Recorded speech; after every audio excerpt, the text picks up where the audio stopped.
Jadi Bapak Ibu Saudara yang dikasihi oleh Tuhan, pengalaman pribadi merupakan hal yang sangat penting bagi setiap orang percaya untuk kita boleh semakin mengenal Tuhan dengan benar. Nah, Bapak Ibu Saudara yang dikasihi oleh Tuhan, tema kita tahun ini adalah New Life, kehidupan baru. Kehidupan baru ini sudah menjadi hal yang sangat menarik, yang seharusnya setiap orang percaya mengalami kehidupan baru, dari kehidupannya akan memuliakan Tuhan. Dan pada pagi hari ini kita akan belajar dari kitab Galatia, Galatia pasal 6 ayat 15. Mari kita lihat Alkitab kita bersama-sama, Alkitab kita bersama-sama. Surah Galatia pasal 6 ayat yang ke-15. Galatia 6 ayat yang ke-15 dikatakan begini. Sebab bersunat atau tidak bersunat tidak ada artinya. Tetapi menjadi ciptaan baru, itulah yang ada artinya.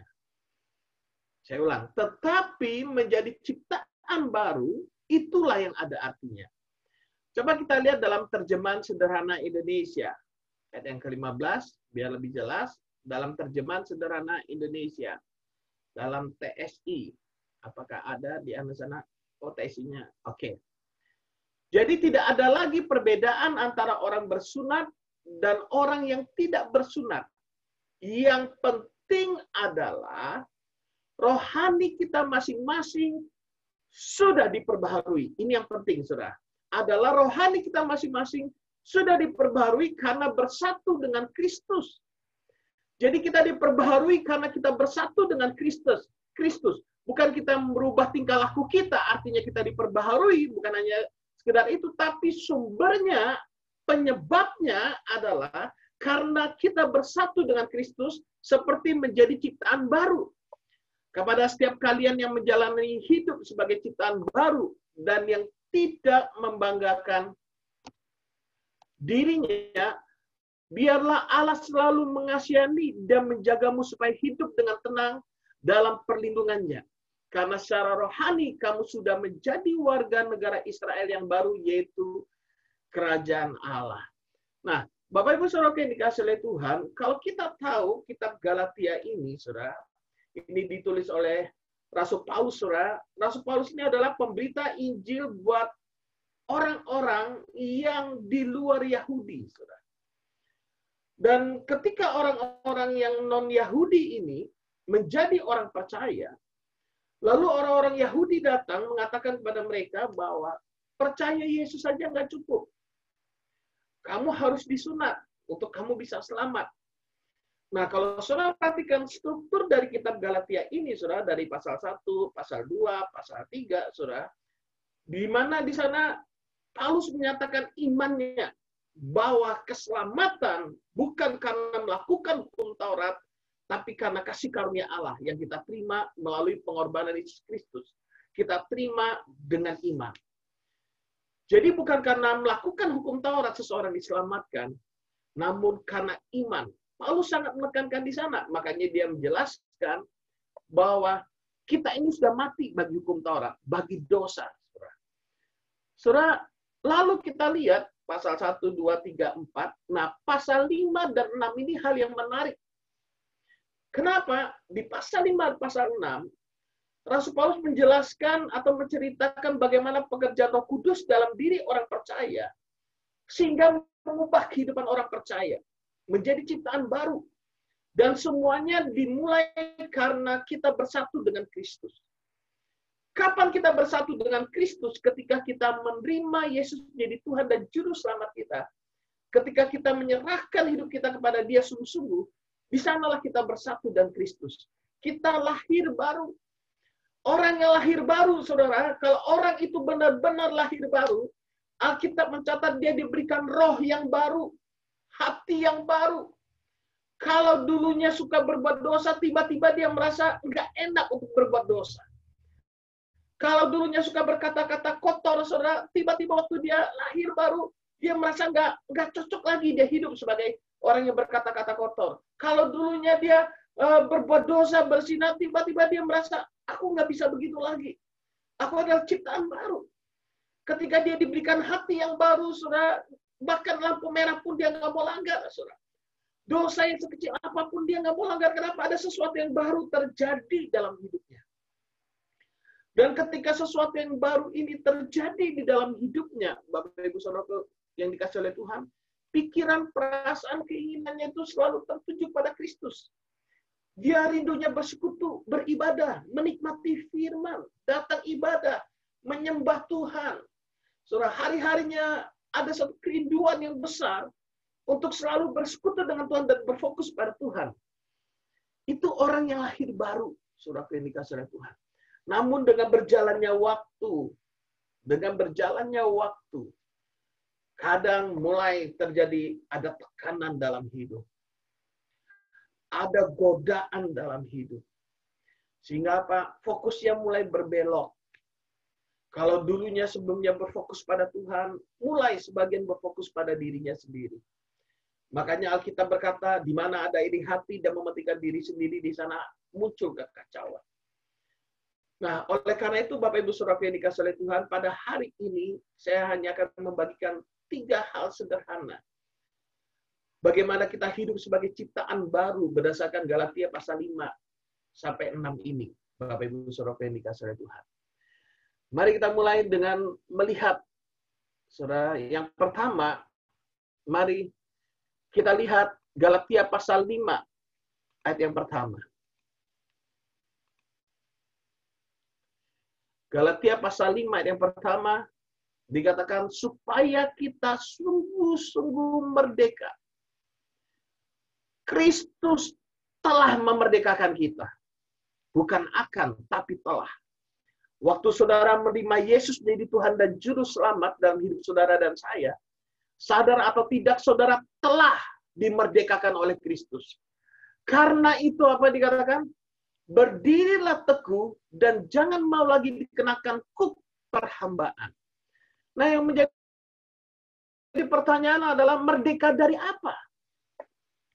Saudara yang dikasih oleh Tuhan, hal pertama yang saya sampaikan kepada saudara, orang yang hidup sebagai ciptaan baru, mereka adalah orang-orang yang merdeka dari dosa. Hiduplah sebagai orang yang merdeka. Yang pertama, hidup sebagai orang yang merdeka. Saudara, merdeka dari apa? Merdeka dari dosa. Saudara tentu tahu dalam materi lisan kita, saudara, bahwa kuasa dosa ialah hukum Taurat. 1 Korintus pasal 15 ayat yang ke-56, coba kita lihat 1 Korintus 14 ayat yang ke-56. Senat maut ialah dosa dan kuasa dosa ialah hukum Taurat. Tetapi syukur kepada Allah yang telah memberikan kepada kita kemenangan oleh Yesus Kristus Tuhan kita. Jadi kalau kita lihat konteks dari ayat ini, saudara, Galatia pasal 5 ayat yang pertama, saudara, supaya kita sungguh-sungguh merdeka, Kristus telah merdekakan kita. Kalau saudara lihat dari pasal 1 sampai pasal yang keempat, saudara, di sana berbicara pertempuran Rasul Paulus menjelaskan Injil melawan hukum Taurat. Lewat hukum Taurat, seseorang mengenal yang ada yang namanya dosa.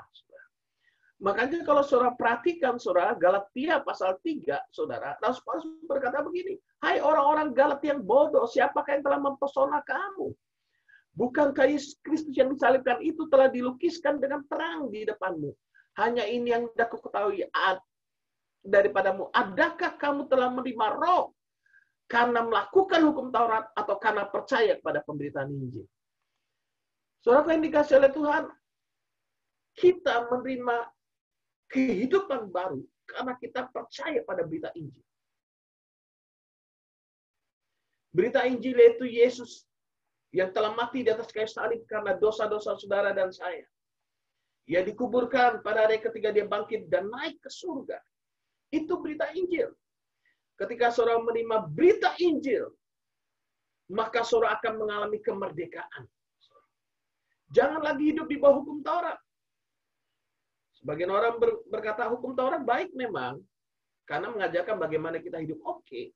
Tapi kalau saudara perhatikan Galatia pasal 5, di sana bicara perbuatan daging dan buah roh. Sebenarnya apa yang dituntut hukum Taurat ketika seseorang mengalami kehidupan baru yang benar-benar mengenal Tuhan dengan benar, dari hidupnya lahir buah roh.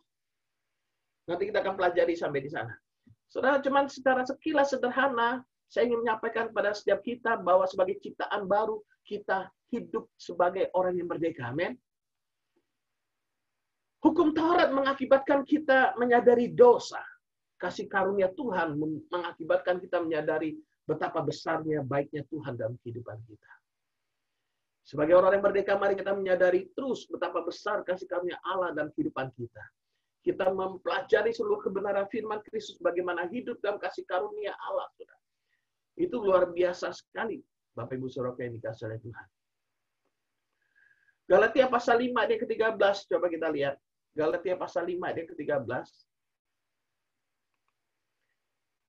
Galatia pasal 5 ayat ke-13, saya akan cuma sekitar Galatia 5 dan 6, biar lebih cepat. Jadi nggak usah di-close nanti.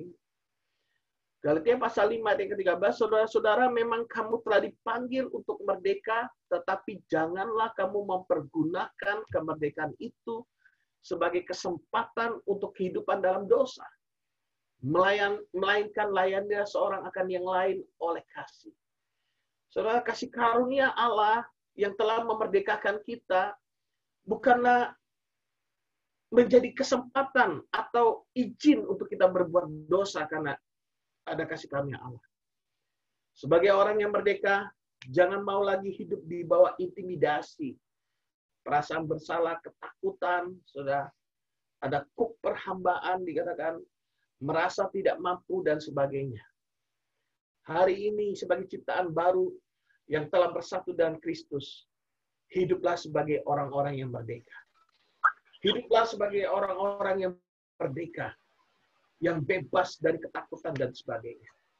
Kalau kita belum merdeka, maka kita akan hidup di bawah ketakutan, di bawah intimidasi. Bapak Ibu Saudara yang dikasihi oleh Tuhan, orang merdeka, Saudara, itu hidupnya tenang. Orang merdeka itu hidupnya penuh dengan damai sejahtera. Orang yang merdeka itu akan berdiri teguh. Makanya, saudara, di Galatia 5 ayat yang pertama, supaya kita sungguh-sungguh merdeka, Kristus telah memerdekakan kita. Karena itu, berdirilah teguh dan jangan mau lagi dikenakan kuk perhambaan. Berdirilah teguh, jangan mau lagi dikenakan kuk perhambaan. Mungkin kita punya kelemahan. Mungkin kita bisa jatuh dalam dosa. Tapi jangan mau lagi diperhamba oleh dosa. Karena ada darah Kristus yang telah menebus, memerdekakan saudara dan saya. Hiduplah sebagai orang yang merdeka. Jangan lagi hidup berfokus pada diri sendiri. Saudara, 2 Korintus 5 ayat yang ke-15. Coba kita lihat. 2 Korintus 5 ayat yang ke-15. Dan Kristus telah mati untuk semua orang. Supaya mereka yang hidup tidak lagi hidup untuk dirinya sendiri. Tetapi untuk Dia yang telah mati dan telah dibangkitkan untuk mereka. Jadi Kristus telah mati untuk semua orang. Supaya mereka yang hidup. Supaya saudara yang dan saya yang hidup di dunia ini bukan hidup untuk diri sendiri. Mencari pengakuan, mencari pujian, menimbun harta, kekayaan, dan sebagainya. Di siaran Curhat Bersama Danula hari Kamis yang lalu, kami menjelaskan, saya bersama dan Bunda menjelaskan bahwa bukan kita anti uang. Bukan kita anti jabatan. Bukan. Tapi dengannya adanya uang, jabatan, seharusnya lebih besar lagi dampak yang kita berikan karena kita hidup bukan untuk diri kita sendiri, tapi untuk Kristus. Bagaimana hidup untuk Kristus? Mengasihi, melayani sesama. Kalau kita nggak mau melayani sesama, kita takut. Kita takut mengalami penderitaan. Kita takut mengalami aniaya. Kita takut disalah mengerti.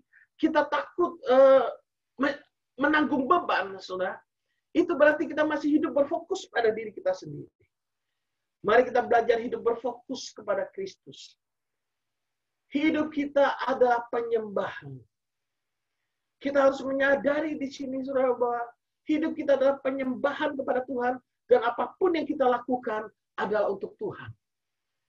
Karena itu, saudaraku yang dikasihi oleh Tuhan, yang pertama yang saya ingin bagikan pada setiap kita, hiduplah sebagai orang yang merdeka. Orang merdeka itu dia akan berdiri teguh. Orang merdeka itu dia hidupnya benar.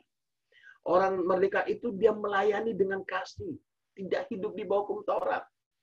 Tidak ada ketakutan. Tidak ada yang disembunyikan.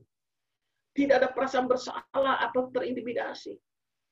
Tapi kalau orang hidupnya nggak benar, nah itu terintimidasi. Mari hari-hari ini kita belajar untuk hidup sebagai seorang yang merdeka. Ketika Roh Kudus mengingatkan kita sesuatu, jangan keraskan hati kita. Orang yang merdeka itu tidak diperbudak oleh keinginan hawa nafsunya. Sebagian orang diperbudak oleh keinginan hawa nafsunya. Lalu dia berkata itu visi dari Tuhan. Dia tidak sadar bahwa dia sedang diperbudak oleh keinginan hawa nafsunya. Bagaimana kita mengetahui seseorang diperbudak oleh keinginan hawa nafsunya? Lihat aja hidupnya. Dia bilang, oh Tuhan ingin memberkati aku. Lihat, setelah dia dapat berkat, apa yang dia perlakukan dengan berkat itu? Kalau berkat itu dia pakai hanya untuk kepuasan dirinya, pingin ini, nyicil sana sini, belum lunas cicil sana sini lagi, belum lunas cicil lagi, saudara. Itu dia big problem, sehingga selalu berkata, oh saya nggak bisa memberi buat Tuhan, saya nggak bisa memberi menolong orang lain, saya nggak bisa memberi ini. Itu bukan nggak bisa memberi, orang itu sedang diperbudak oleh hawa nafsunya sehingga dia gagal mengelola keuangan. Saudara yang dikasih oleh Tuhan, orang yang diperbudak oleh hawa nafsunya, dia melihat lawan jenis yang cantik, yang sesuai dengan keinginannya, lalu dia mendekati, membuka diri untuk hal-hal seperti itu, sehingga keluarga mulai ditinggalkan, keluarga mulai berantakan dan sebagainya. Itu orang-orang yang diperbudak oleh hawa nafsunya. Mari hari ini, Bapak Ibu Saudara yang dikasih oleh Tuhan, hiduplah sebagai orang merdeka. Hiduplah sebagai orang yang menikmati anugerah Tuhan. Jangan kita diseret dan dipikat oleh hawa nafsu kita. Saudara, waktu saudara hidup dalam Tuhan, sungguh keindahan pribadi Kristus itu nggak mungkin saudara bisa lukiskan dengan kata-kata. Tapi kalau saudara kita tidak hidup sebagai orang merdeka, ada yang diperbudak dosa, diperbudak oleh keinginan hawa nafsunya. Memang ketika keinginan itu dibuai, baru dia melahirkan dosa. Ada orang yang diperbudak dengan hukum Taurat, saudara. Dia datang ke gereja ibadah karena syarat, bukan karena dasar cinta, bukan karena dasar kerinduan, karena sudah lahir baru mengalami Kristus. Nah ini orang-orang yang problem. Mari hari ini kita rendahkan hati kita di hadapan Tuhan. Kita terima kemerdekaan dari Tuhan. Dan mereka kata, aku hidup sebagai orang yang merdeka. Aku nggak mau hidup di bawah perbudakan keinginan hawa nafsuku. Aku tidak mau hidup di bawah perbudakan hukum Taurat. Aku hidup di bawah kasih karunia Allah. Semua yang kulakukan itu karena kehadiran Kristus dalam hidupku. Saudara yang dikasih oleh Tuhan, mari kita menyadari hidup sebagai orang yang merdeka. Yang kedua, saudara, mari kita lihat Galatia pasal 5 ayat yang ke-16. Galatia pasal 5 ayat yang ke-16. Kalau kita perhatikan, saudara, Galatia pasal 5 ayat yang ke-16 sampai 26 ini, saudara. Saudara perhatikan di sana perikopnya hidup menurut daging atau roh. Nah, ini. Hidup menurut daging atau roh. Kenapa sih Rasul Paulus masih membahas tentang kedagingan? Karena itu realita ketika kita masih hidup, kita masih bisa diseret dan dipikat oleh keinginan daging kita. Kita masih bisa diseret dan dipikat oleh hawa nafsu kita. Nah, makanya Bapak Ibu Saudara yang dikasih oleh Tuhan, Alkitab mencatat di ayat yang ke-16, maksudku ialah hiduplah oleh roh. Sebagai orang-orang yang telah merdeka, kita hiduplah oleh roh, maka kamu tidak akan menuruti keinginan daging. Itu pilihan. Sebagai ciptaan baru, kita perlu menyadari ini. Bahwa ada keinginan daging yang selalu berusaha menyeret dan memikat kita. Yang selalu berusaha menguasai pikiran kita, sehingga kita tidak hidup menurut roh. Jadinya menurut daging. Tapi hari ini kita perlu menyadari ketika kita percaya Yesus, kita telah turut disalibkan bersama dengan Kristus. Ketika saudara dan saya dibaptis, saudara ditenggelamkan, saudara, itu artinya saudara dan saya dikuburkan atas manusia lama, saudara. Kita harus mengenakan pikiran yang seperti itu, saudara. Bahwa saya sudah mati. Bahwa yang memimpin hidup saya adalah Roh Kudus. Bahwa Roh Kuduslah Tuhan dalam hidup saya. Saya mau belajar taat mengikuti pimpinan Roh. Hidup menurut Roh. Bukan menurut daging. Orang yang hidup menurut daging adalah orang yang sangat menderita. Orang yang hidup menurut daging, dia nggak akan tahu bisa bersyukur. Dia dikendalikan terus oleh ambisi. Tapi orang yang hidup menurut Roh, hidupnya penuh dengan damai sejahtera, sukacita, kesabaran, kebaikan, kelemah lembutan, penguasaan diri. Wow, keren sekali. Rasul Paulus jelas membandingkan bahwa sebagai ciptaan baru, kita seharusnya hidup sebagai orang merdeka, yang pertama. Yang kedua, hidup menurut Roh. Dipimpin oleh Roh. Untuk kita bisa dipimpin oleh Roh, kita perlu mengetahui kehendak Roh Kudus. Kehendak Roh Kudus bisa kita ketahui dari belajar firman. Kehendak Roh Kudus kita bisa ketahui dari bapak-bapak rohani yang berusaha berdoa, berjaga-jaga buat saudara dan saya mengajarkan kebenaran firman yang berpusat pada Kristus. Makanya dikatakan, taatilah pemimpin-pemimpinmu sebab mereka berjaga-jaga atas jiwamu. Ketika kita hidup menurut pimpinan Roh, saudara, Tuhan telah memberikan saudara-saudara seiman, bapak-bapak rohani, gembala-gembala, pengajar-pengajar, rasul-rasul, nabi-nabi, untuk memimpin kehidupan kita. Tapi sebagian orang berkata, oh saya nggak mau. Mereka juga manusia, tidak sempurna. Betul manusia tidak sempurna. Saya mau hanya dipimpin oleh Tuhan Yesus, katanya. Saya sangat percaya saudara tidak mungkin bisa dipimpin oleh Tuhan Yesus kalau saudara melanggar otoritas yang Tuhan berikan dalam hidup saudara. Saya sangat percaya di sana. Seperti seorang anak. Saya percaya kalau anak itu tidak dirawat bapaknya, dia akan mati. Itulah otoritas yang Tuhan berikan. Orang tua di rumah. Makanya saudara di rumah bukan hanya sebagai bapak jasmani, tapi saudara juga adalah bapak rohani buat anak-anak saudara dan saya. Bapak Ibu saudara yang dikasih oleh Tuhan, kebahagiaan seorang bapak cuma satu, melihat anak-anaknya itu hidup mengenal Tuhan dengan benar, hidup dan panggilan Tuhan. Hidup di dunia ini sementara, kita bersyukur anak-anak kita, keluarga kita diberkati oleh Tuhan. Ada yang diberkati rumah banyak, mobil banyak, apartemen, usaha, dan sebagainya. Nggak apa-apa. Tidak ada yang salah dengan hal itu. Namun yang salah adalah ketika hati kita diseret oleh keinginan daging. Yang salah adalah ketika kita mencintai uang lebih daripada Tuhan. Kita berkata, oh saya nggak cinta uang. Tapi persembahan nggak memberi. Nolong orang nggak mau. Selalu merasa kekurangan. Itu namanya cinta uang. Mari kita belajar merendahkan hati, terbuka dengan Tuhan.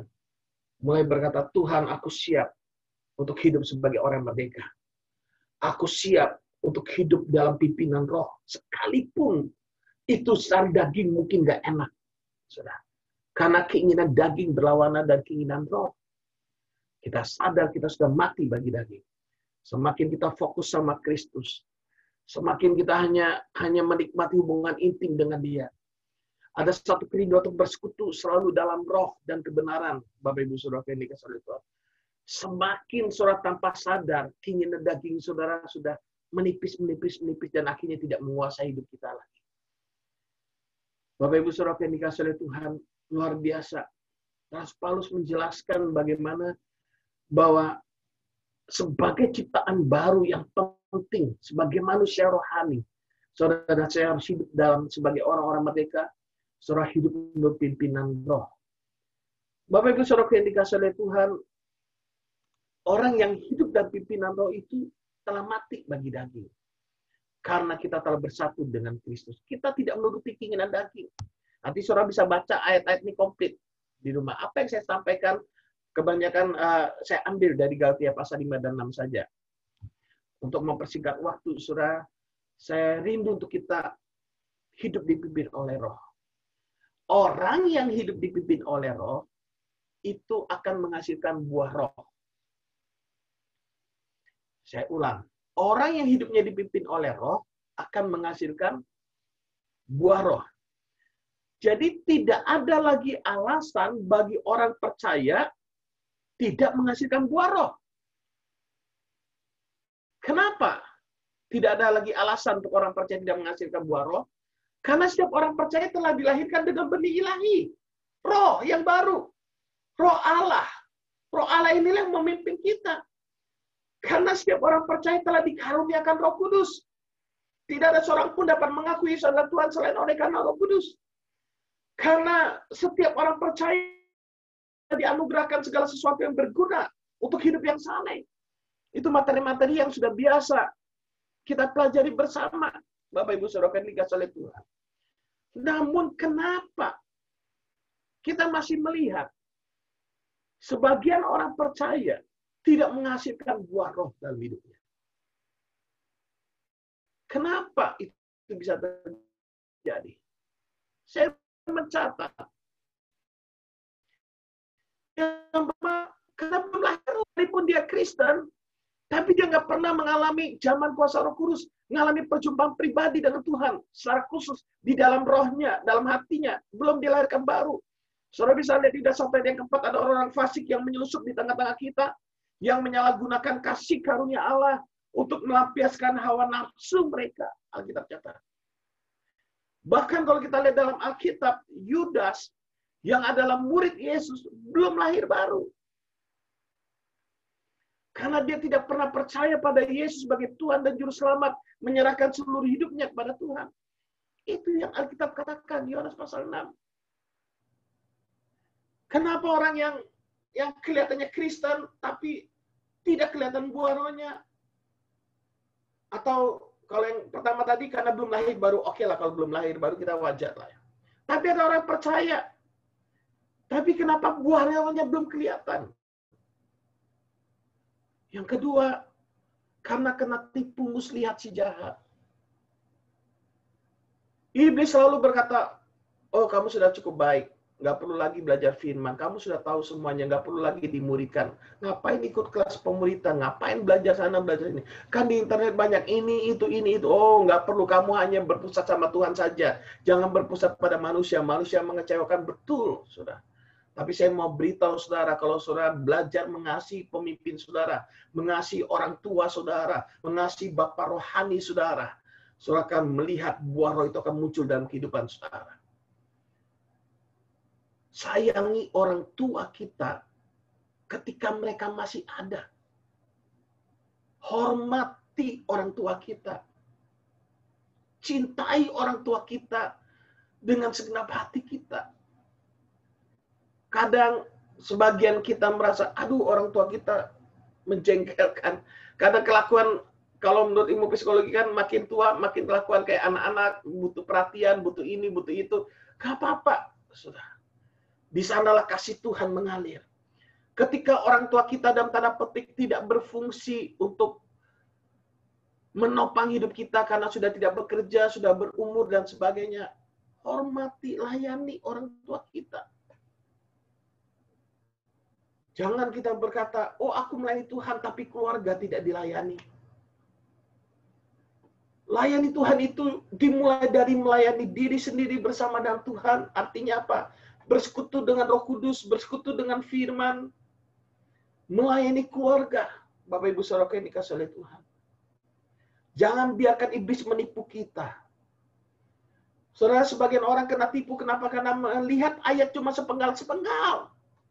Dipilih yang enak-enak, yang cocok bagi dia. Makanya kalau bicara berkat, itu status Facebook like-nya banyak. Tapi kalau bicara tentang memberi pengorbanan, penderitaan, ketika mengikuti Yesus, tentunya saya tidak berbicara tentang penderitaan karena dosa ya. Yang saya maksud adalah penderitaan karena kebenaran. Orang gak suka. Dan Alkitab sudah menubuatkan itu. Mereka akan mencari guru-guru yang akan memuaskan telinga mereka. Tantangan bagi kita sebagai hamba Tuhan, secara khusus bagi saya sebagai gembala, saya punya pilihan. Saya mau menyelangkan telinga orang-orang atau saya mau tetap menyampaikan kebenaran firman secara utuh. Sekalipun itu kelihatannya mengakibatkan sebagian orang, nggak cocok, nggak cocok. Seorang hamba Tuhan tugasnya adalah melayani Tuhan. Melakukan apa yang Tuhan mau, apa yang dia layani. Bapak Ibu Saudara yang dikasihi oleh Tuhan, yang kedua karena tipu muslihat. Yang ketiga kenapa enggak berbuah, belum berbuah? Karena proses pertumbuhan. Proses pertumbuhan pengenalan akan Tuhan ini, Bapak Ibu Saudara yang dikasihi oleh Tuhan, yang menghasilkan buah roh dalam hidup kita. Kalau kita nggak ada baca Alkitab, nggak ada merenungkan firman, bagaimana mau bertumbuh? Makanya pastikan di setiap rumah tangga kita ada makanan rohani. Bukan hanya makanan jasmani. Buat para orang tua, termasuk saya, kita harus mengingatkan diri kita bahwa keluarga kita itu adalah manusia rohani. Bukan sekedar jasmani. Yang jasmani, yang fana ini nanti akan berlalu. Kalau Tuhan kasih umur 70, 80 tahun sudah puji Tuhan. Itu akan berlalu, Bapak Ibu Saudara. Tapi yang rohani itu dampaknya kekal. Makanya para orang tua memiliki tanggung jawab yang lebih besar lagi untuk memberi makanan rohani. Ini yang harus kita ingat selalu, Bapak Ibu. Saya akan selalu menjadikan ini prinsip dalam New Life, Saudara. Kenapa? Karena pembapaan ini memang gereja tidak kekurangan pengajar, gereja tidak kekurangan pengkhotbah hebat, gereja tidak kekurangan artis-artis rohani. Gereja kekurangan Bapa yang melalui kehidupannya seseorang anak merasakan kasih sayang. Yang melalui kehidupannya seorang anak merasakan didikan, bimbingan. Yang melalui kehidupan seorang Bapa rohani, seorang anak merasakan dididik, dinyatakan kesalahannya, diperbaiki kelakuannya, dididik dalam segala kebenaran. Itu yang seharusnya terjadi dalam rumah tangga kita. Tapi kalau tidak ada didikan dalam rumah tangga kita, kalau tidak ada firman yang mengajar, menyatakan kesalahan, memperbaiki kelakuan dan mendidik orang dalam segala kebenaran, itu berarti belum ada makanan rohani yang sehat dalam rumah tangga kita. Kita tahu manfaat firman. 2 Timotius 3:16 kan segala tulisan yang dilakukan oleh Allah memang bermanfaat untuk mengajar, menyatakan kesalahan, memperbaiki kelakuan, dan mendidik orang dalam segala kebenaran. Jadi kalau gereja tidak ada hal ini, itu bukan gereja.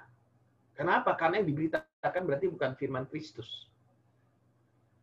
Tapi kalau saudara menerima kebenaran firman Kristus, saudara menerimanya, saudara mengalami kehidupan yang baru dalam dia. Hidup sebagai orang yang merdeka. Amin. Hidup sebagai orang yang dipimpin oleh roh, karena ada kebenaran firman. Yohanes 16 dikatakan, apabila roh itu datang, dia akan memimpin saudara dan saya kepada kebenaran firman. Kalau saudara hidup, saudara mau dipimpin roh, pastikan ada kebenaran firman. Pastikan ada hati yang mau taat kepada firman, yang mau hidup sesuai dengan kebenaran firman, mau dibimbing, mau dibapain, mau dituntun. Sehingga anak-anak saudara melihat, oh, Bapakku ini benar-benar rendah hati, mau diarahkan, mengikuti sekalipun sulit dan sebagainya. Sehingga anak juga meneladani bapaknya. Tapi kalau bapaknya sesuka sendiri, ya anaknya juga nanti lihat akan suka sendiri. Karena anak itu meneladani bapak. Makanya salah satu pelayanan yang harus kita lakukan, yang kita persiapkan, adalah melahirkan bapak-bapak rohani di rumah tangga. Itu sangat penting. Bagaimana melahirkan bapak rohani di rumah tangga? Dari gereja sudah berusaha buat ibadah online, nanti ada pemuritan, ada persekutuan, ada curah bersama nulah dan sebagainya. Namun yang lebih penting lagi, generasi di bawah kita, bagaimana kita mempersiapkan bapak-bapak rohani untuk generasi di bawah kita, dimulai dari diri kita menjadi Bapa rohani bagi anak-anak kita. Sehingga anak-anak kita nanti menjadi Bapa rohani bagi anak-anak mereka, bagi cucu kita. Jadi generasi demi generasi bukan hanya mendengar tentang Tuhan, tapi mereka melihat Tuhan Yesus yang nyata dalam kehidupan orang tua. Sehingga kita berkata seperti Rasul Paulus, akulah yang menjadi bapakmu, ikutilah teladanku. Bapak bisa melakukan kesalahan. Bapak punya keterbatasan, tapi Bapak juga punya kelebihan. Punya otoritas yang Tuhan berikan untuk menjaga dan melindungi kita. Saudara lihat, semua penelitian menunjukkan orang-orang yang tidak punya bapak di rumah itu cenderung menjadi penjahat. Saudara lihat penelitian yang dilakukan oleh para peneliti di penjara Amerika. Sebagian besar 80-90% mereka tidak punya bapak yang baik di rumah. Yuk, mulai dari keluarga New Life kita persiapkan diri kita dengan segala kerendahan hati. Kita berkata, Tuhan, aku mau menjadi Bapa rohani. Aku mau hidup dipimpin oleh Roh.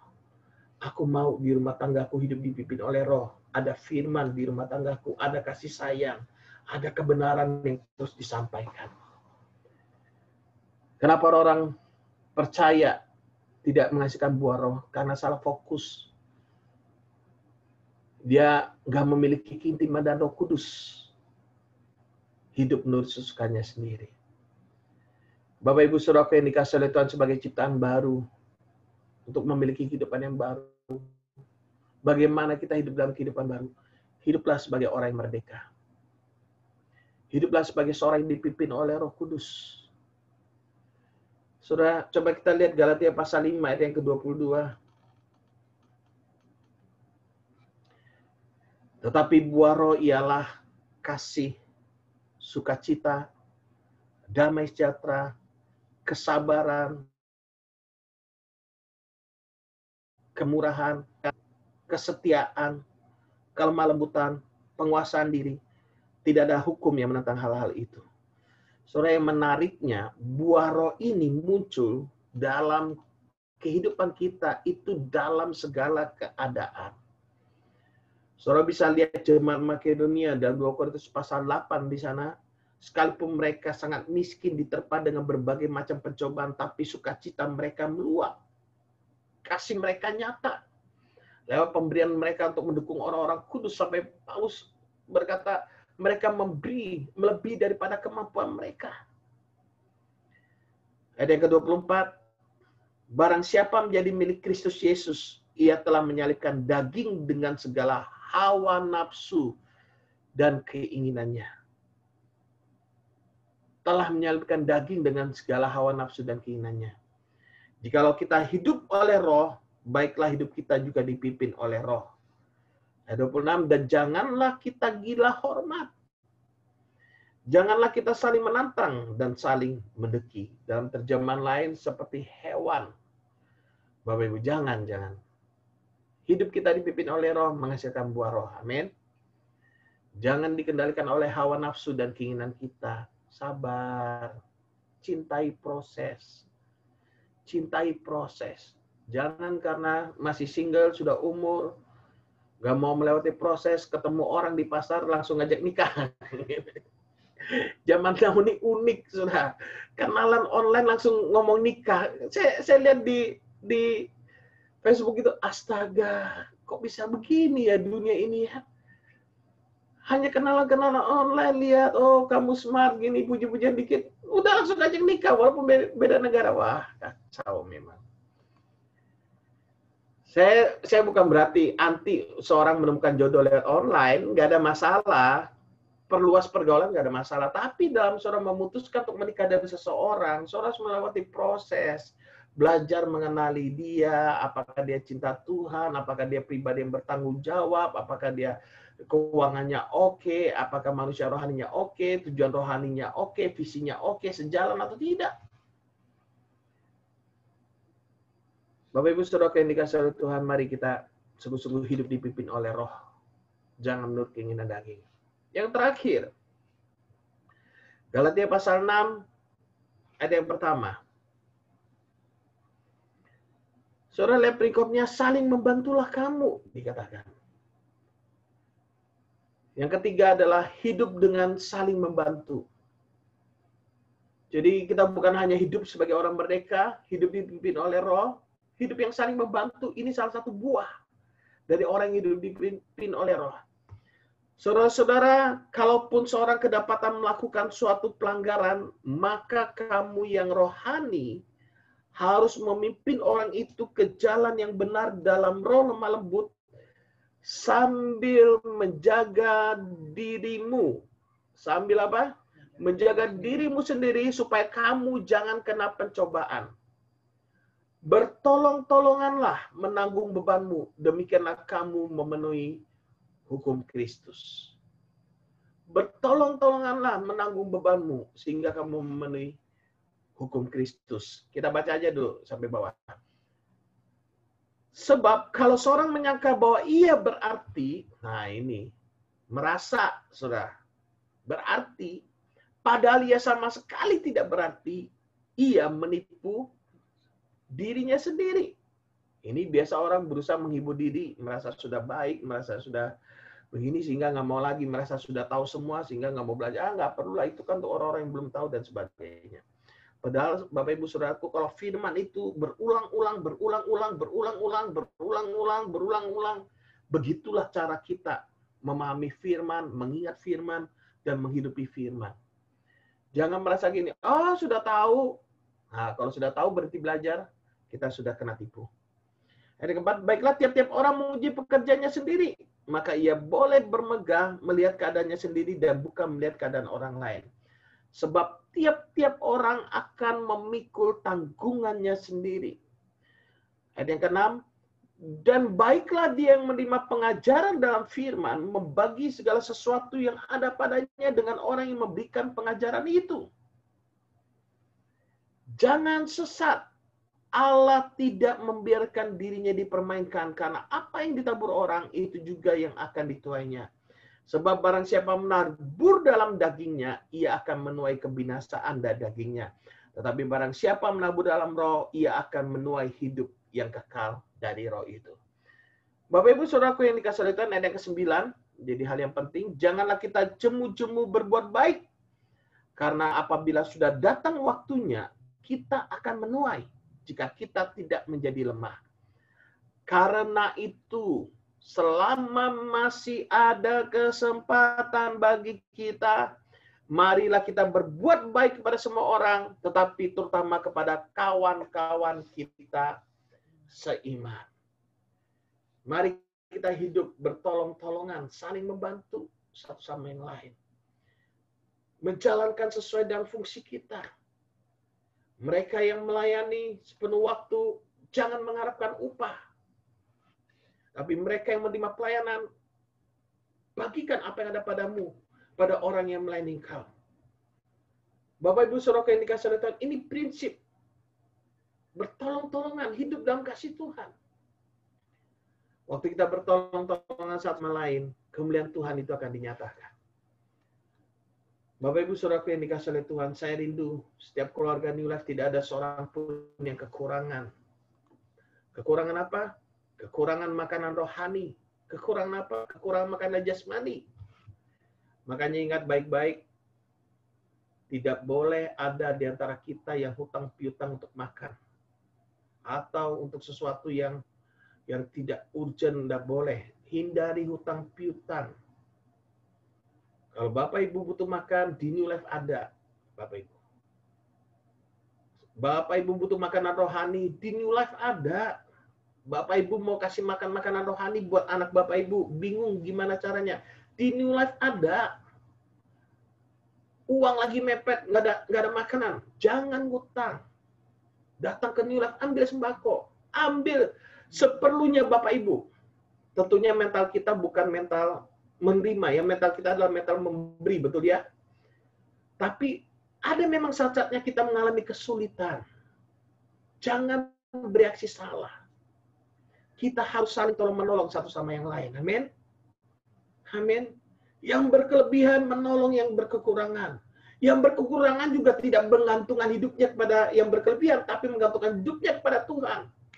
Kalau Tuhan pakai orang lain untuk menolong kita, rendahkan hati, belajar menerima. Jangan gengsi. Nah, yang susah ini kan kalau orang gengsi, Bapak Ibu. Nggak mau ditolong. Kerohaniannya, ilmunya sudah miskin, nggak mau ditolong, nggak mau diajar. Ekonominya kurang, nggak mau ditolong. Gengsi, malu, sungkan. Bapak Ibu, kita sedang bertumbuh dalam Tuhan bersama-sama. Amin. Amin. Yuk kita satukan hati kita dengan kasih Tuhan. New Life akan terus memberikan dampak yang besar bagi orang-orang sekitar kita dan bagi anak-anak Tuhan di sekitar kita. Boleh orang lihat, oh New Life kecil, tidak diperhitungkan, tapi Bapak Ibu Saudara, yang terpenting bukanlah apa yang diperhitungkan orang tentang kita. Yang terpenting hiduplah sebagai ciptaan yang baru. Sebagai orang yang merdeka, sebagai orang yang dipimpin oleh Roh, sebagai orang yang menolong orang lain. Saya melihat banyak anak-anak Tuhan yang tidak mendapatkan makanan rohani, sehingga mereka selalu bereaksi salah. Hidup terus berkeinginan daging, diperbudak oleh keinginannya. Waktu awal bekerja, gaji pas-pasan, naik sepeda. Lihat orang naik motor, pingin naik motor, kredit motor.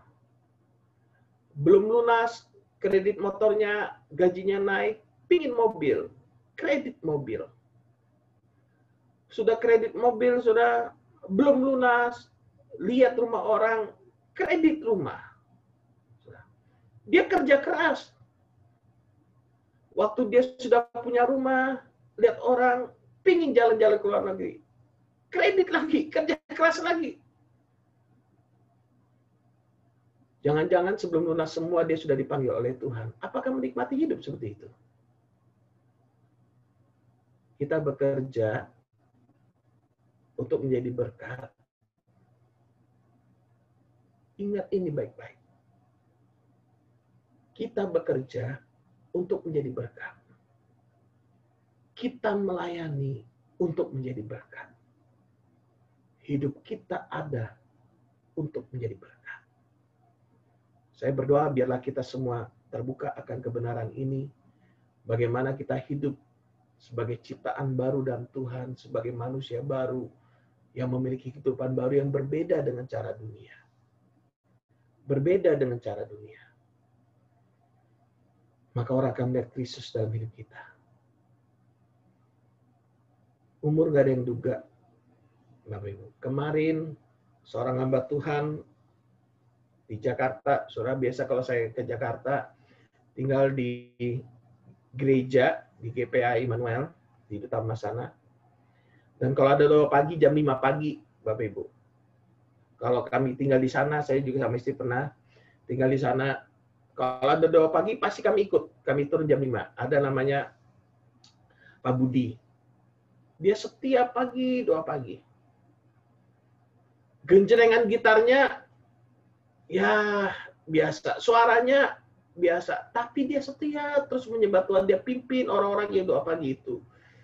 Saya melihat dia, saya mulai terkagum. Setiap kali saya ngajar, saya ke Jakarta, tinggal di Tamas itu, saya lihat, saya pikir, luar biasa nih orang. Sudah berumur, mungkin sekitar, saya nggak tahu umur persisnya lah, 50-an ke atas lah mungkin. Sudah, tiba-tiba kemarin dengar kabar, jatuh di kamar mandi dan dipanggil Tuhan. Saya pikir, sudah selesai dia. Tanggung jawabnya sebagai anak Tuhan yang melayani, sudah selesai. Bapak Ibu, pastikan kalau Tuhan panggil kita, kita sedang hidup dalam tanggung jawab yang Tuhan berikan pada kita. Keselamatan itu sudah pasti, percaya saja. Namun hidup yang bertanggung jawab, yang memuliakan Tuhan, itu nggak otomatis muncul. Perlu kita sadar rendah hati. Ada daging yang berusaha nyeret kita, termasuk saya. Daging berusaha nyeret kita. Tapi hari ini kita belajar, biar hidup kita dipimpin oleh Roh Kudus, amin. Saling membantu satu sama lain, amin. Sehingga saudara tidak hidup seperti seorang budak yang mengalami ketakutan, merasa bersalah, merasa nggak maksimal. Layani Tuhan, sampai Tuhan memanggil. Amin. Layani Tuhan sampai Tuhan memanggil. Biarlah kita finishing well, mengakhiri pertandingan dan baik, dan memuliakan nama Tuhan. Amin.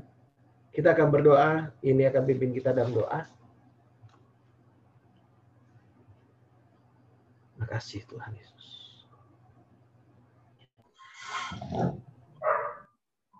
Mari kita berdoa.